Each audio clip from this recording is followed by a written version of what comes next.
The Night Tide of Summerlong is my debut novel, and I started writing it in 2016, December. Now, when I was writing it in December, when I started writing it then, that was when I found, for the first time since I'd conceived that story, when I was about 19,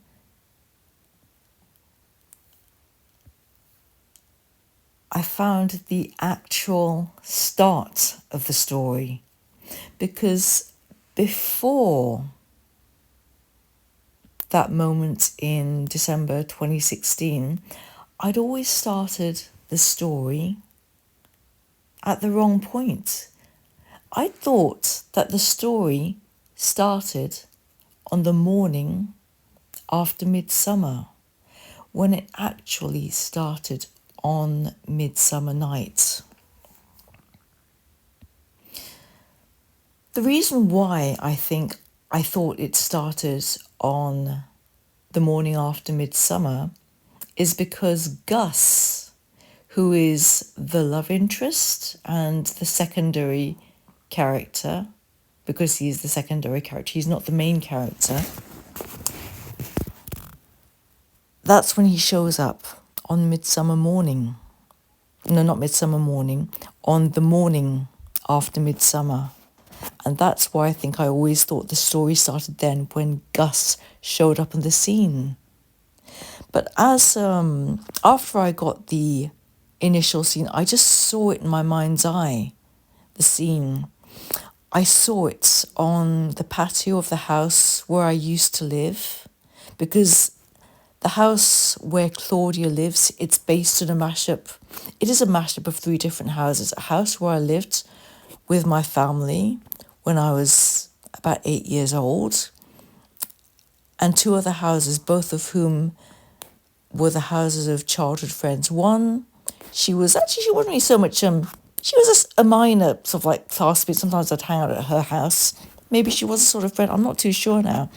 But she had a house on Westfield Road, and on that same house, Westfield Road in Edgbaston, Birmingham, there was an actual friend, not from my school. Her dad was my mum's one-time boss. So Claudia's house is a mashup of 3 different houses. And I saw in December the initial scene, the opening of The Night Tide of Summerlong, when Julian lets Claudia know, in no uncertain terms, that it's over.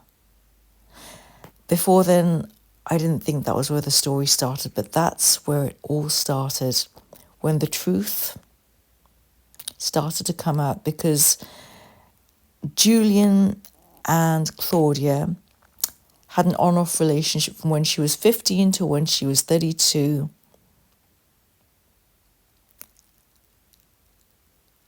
And when the truth comes out, that can be one of the most destructive things ever, because people